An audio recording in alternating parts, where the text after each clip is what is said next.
Rio de Janeiro, costa leste da América do Sul, em um futuro próximo. O Rei Caído de Atlântida.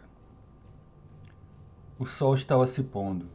Em pé, sobre a gigantesca mão da estátua do Cristo Redentor, o anjo renegado observava a cidade, a aproximação do crepúsculo. Sua expressão, inabalável e serena, era de alguém que muitas vidas vivera, de um andarilho que percorrera o mundo, desvendara seus infinitos mistérios e enfrentara toda sorte de criaturas abissais e celestes. Mas era também o semblante de um pioneiro, que visitara nações já perdidas, que se sentara à mesa com os grandes homens de outrora. Era como se, nas profundezas daqueles olhos cinzentos, estivesse gravada uma parte singela de cada civilização, de cada povo, de cada cultura ancestral e moderna, das torres resplandecentes de Atlântida às pirâmides da Babilônia, das cidades-estado gregas à majestade do Império Romano, das catedrais medievais às caravelas de Sagres, das campanhas napoleônicas ao horror nuclear. A história de toda uma espécie vivia agora na mente do fugitivo, um guerreiro de jovem aparência, tão preservado quanto os homens mortais no auge da casa dos 30. Às vezes, o lutador ficava imóvel por horas, em absoluto silêncio, meditando sobre seus amigos já mortos, de maneira a não olvidá-los jamais. Padecia de um único temor, o medo de esquecer os seus ideais, o seu passado e a sua luta incansável. Uma rajada de vento sacudiu a montanha, balouçando os louros cabelos do renegado. Ele os prendeu com uma fita e caminhou sobre a estrutura de pedra.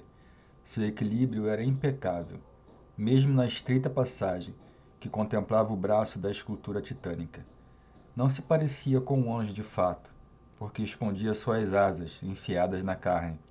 O rosto era nórdico, tipicamente, e o corpo atlético, forte e delgado. Guardava um aspecto felino. Era a face de um caçador, sempre alerta ao perigo e pronto a responder ao ataque. A barba, mais espessa à volta da boca, formava um cavanhaque dourado, e as roupas escuras delineavam uma silhueta sombria. Estático, inabalável ao vento, o querubim esperava por algo. Provava o cheiro do ar, escutava o movimento das nuvens e enxergava a despedida do sol. Dali, do cume da imensa montanha, mesmo os maiores arranha-céus eram agulhas, farpas minúsculas no coração da cidade. As águas da Baía de Guanabara, cercada pelo morro do Pão de Açúcar e pelas brancas areias da Anseada, refletiam um róseo brilho poente. Foi então que, à contemplação da paisagem, o Celeste percebeu quanto a metrópole crescera. Desde sua chegada ao Brasil há 300 anos exatos, as praias estavam interditadas e as fábricas poluíam a Bahia. As pessoas construíram pontes e ruas e levantaram antenas no alto dos morros. Agora era só uma questão de tempo até que o sol extinguisse seu fogo e a civilização mortal perecesse. E o gigante dos tempos entendeu por que estava triste. Por mais que um dia tivesse sido um anjo, ele agora era humano também. O tecido da realidade tremeu, e um trovão correu pelas nuvens. A membrana mística, a película invisível que separa o mundo físico do espiritual, fora abalada, lançando ao plano material dois visitantes, duas entidades tão fortes quanto o general exilado. Uma delas se materializara à distância e permanecia parada sob a grade de ferro que circulava à base da estátua. Emanava uma aura terrível, maléfica, cheia de ódio e furor. O segundo era amistoso e não desejava combate. Apareceu ali perto, por cima do ombro do Cristo, próximo ao anfitrião renegado. Coxo, ele caminhou ao encontro do anjo guerreiro, apoiado em uma bengala afiada. Ablon, o anjo renegado, sussurrou o forasteiro, evocando o verdadeiro nome do general. Imaginei que o encontraria aqui. De certa forma, não deixa de ser icônico.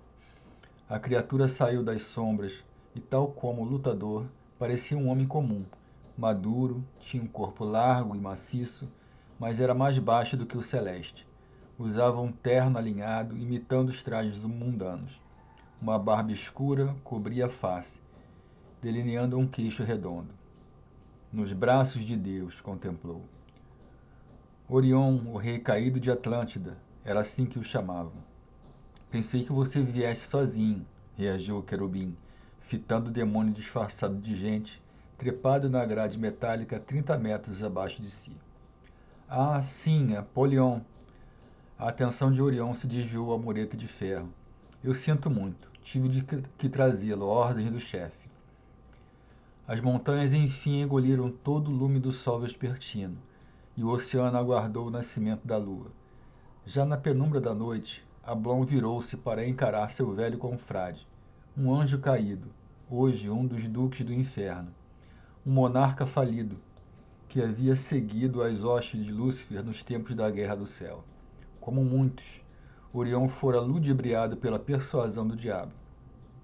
Quando o Celeste fora enviado à Terra para governar a legendária cidade de Atlântida, mas o dilúvio destruiu toda a ilha e sepultou seu povo adorado.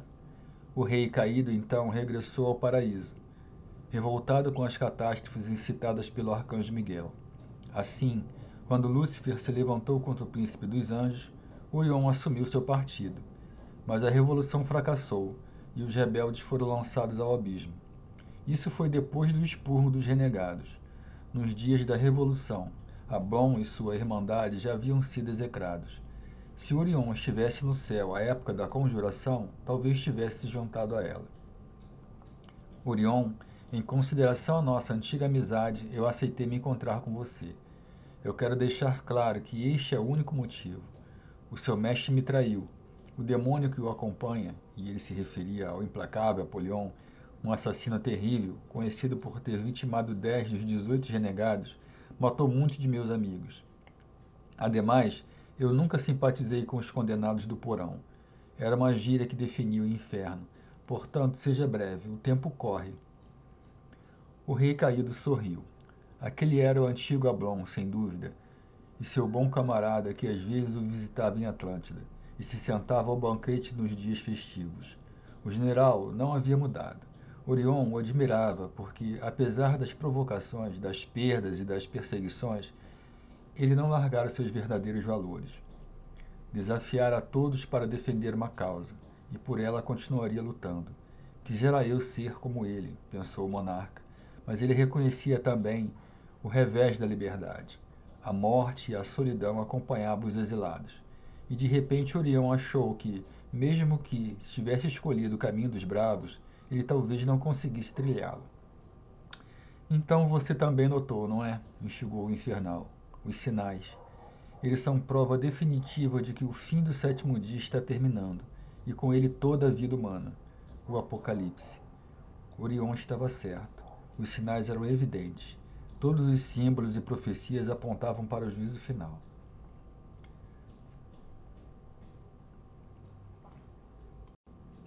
Eu sou um anjo renegado, o último ainda vivo. Estou condenado a viver nesse mundo físico. Não posso mais cruzar o tecido da realidade como vocês. Mas não é preciso ser muito esperto para notar que o Armagedon se aproxima. O guerreiro fez uma pausa e então concluiu. E é triste pensar que tudo o que fizemos foi em vão. Orion achegou-se ao exilado e tocou seu ombro. Mesmo manco, se equilibrava com maestria no braço da estátua de pedra, arrastando a bengala. Não há mais saída, Orion, continuou o fugitivo. Não há mais esperança. O arcanjo Miguel finalmente conseguirá seu intento, mas dessa vez ele não enviará os seus anjos. A civilização humana arruinará a si própria, com suas guerras e armas modernas, e contra os homens nada podemos fazer. Seguiu-se um longo silêncio, e a conversa penetrou na noite cerrada. Ablon continuava atento à silenciosa presença de Apolion, o exterminador, que o observava de longe. Os dois eram inimigos declarados, desde os tempos em que ambos eram generais no paraíso. Apolion era também um anjo caído, como Orion e Lúcifer. Era aquela uma contenda milenar, e essas brigas ancestrais só se resolvem na espada. Há muitos anos eu fui príncipe de Atlântida, começou o visitante. Como um deus eu governei a cidade. Cada humano era para mim como um filho. A felicidade estava em todo lugar, e quase não existia o sofrimento. Naquela época eu tinha um amigo. Ele era um formidável guerreiro, um soldado valente e sábio. Não raro ele vinha ao meu palácio. Nós falávamos à multidão e depois cantávamos louvores ao Altíssimo. Ele mirou as ondas do mar. Mas um dia terminou a utopia. A fúria dos arcanjos devastou minha ilha e o povo morreu. Com ela acabou também o meu sonho, o meu desejo de difundir a perfeita civilização, sem dor ou miséria. Quando regressei ao salão celestial, soube que o meu amigo, o general incansável, havia enfrentado os primogênitos, e a coragem dele me fez prosseguir. Tudo o que eu queria era vingança, e então, desesperado, eu aceitei as ideias de Lúcifer. É verdade que fomos derrotados, e que tenebrosa foi a nossa punição. Mas eu nunca me arrependi por ter confrontado o opressor. Para isso, eu me inspirei em alguém. O olhar voltou ao lutador. Por toda a sua vida você lutou, general. Não pode desistir logo agora. E qual é a sua proposta? Perguntou amolecido pela confissão do monarca. Sei que Lúcifer o traiu. Talvez ele não seja a criatura mais justa do universo, mas é quem melhor conhece as fraquezas do tirânico Miguel. Todos, no inferno e no céu, esperam pelo derradeiro confronto, a batalha do Armagedon, que antecederá o despertar do Altíssimo.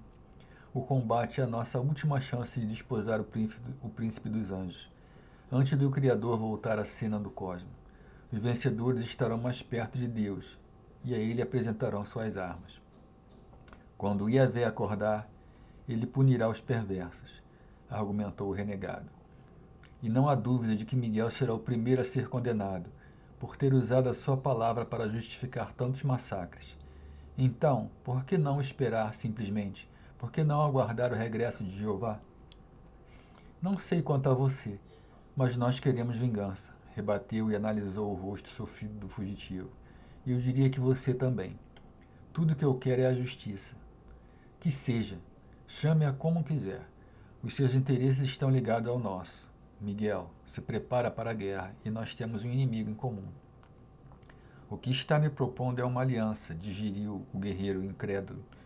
A estrela da manhã quer você ao nosso lado. Seu mestre sabe que eu nunca me uniria a ele, não depois de ele nos ter enganado e denunciado a conjuração. Se eu tiver que lutar, esta última batalha não será sob as asas de um maldito farsante. Orion já esperava aquela resposta. Chegara a julgar estúpido o seu senhor por tê-lo enviado à terra com tão inusitada proposta.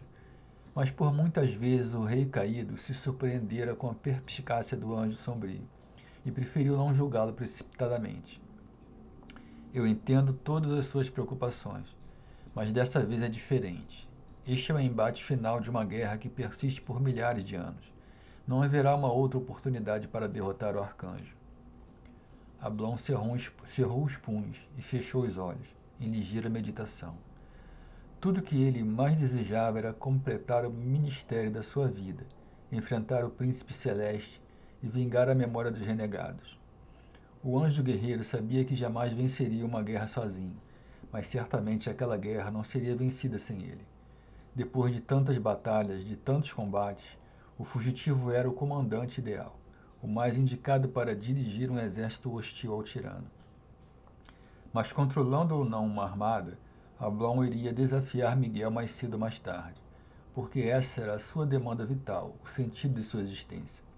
O duelo só seria possível quando o tecido da realidade caísse, já que o exilado estava preso ao seu corpo físico e, portanto, incapaz de passar ao plano espiritual e de viajar ao paraíso.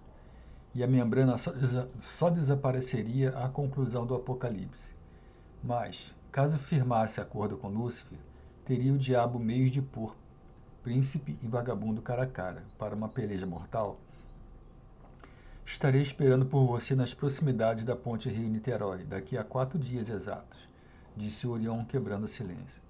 Se você não estiver lá, eu voltarei ao Sheol e direi ao meu mestre qual foi a sua resposta. O renegado concordou, com um tímido sinal de cabeça. Não descuidava nem um instante de seu odiado rival, o demônio Apolion, ainda empoleirado no gradeado. Era fortíssimo tal exterminador, um demônio guerreiro pertencente à caixa dos Maliquins, os soldados do inferno. A pele era morena como o dos beduínos, e os cabelos negros e ralos. Vestia um sobretudo marrom muito batido e roupas grossas. Tinha, assim como Ablon, instintos de predador, e é claro que estava preparado para o assalto, caso o Celestial explodisse e saltasse para atacá-lo. Orion andou para as trevas, mas acrescentou antes de desaparecer no escuro. Quero que fique com isso, sussurrou, sacando um fragmento de pedra do bolso. Era um estilhaço negro de basalto, e um símbolo em baixo relevo marcava a superfície. É a runa Atlântida da Paz, reconheceu. Era parte do monolito que eu levantei na praça central de Atlântida. Foi a única coisa que sobrou da minha cidade, completou melancólico. Eu me lembro, respeitou o guerreiro, aceitando o presente. Ablon não era o único a sofrer com as memórias passadas. Orion também tinha os seus próprios fantasmas, e talvez fosse a dor que os unisse, a nostalgia inesquecível daqueles dias de glória. Compreendeu então mais uma das grandes emoções humanas. A ligação entre demônio e renegado era forte, porque compartilhavam das mesmas lembranças, e essas recordações são invioláveis, precisamente porque se transformam em lugares míticos, inalcançáveis, ícones para uma mente doída. Quando a lua nasceu, arrastando o anil da primavera, os dois infernais já haviam sumido. A membrana fora novamente partida, e agora Olion e Apolion estavam a caminho do inferno. Lúcifer foi muito esperto a mandar você até aqui, recaído, sussurrou Celeste. É o único a quem ouço, mas eu estarei preparado para tudo, como sempre estive. Desceu a estátua com um pulo e tomou a estrada em retorno à cidade.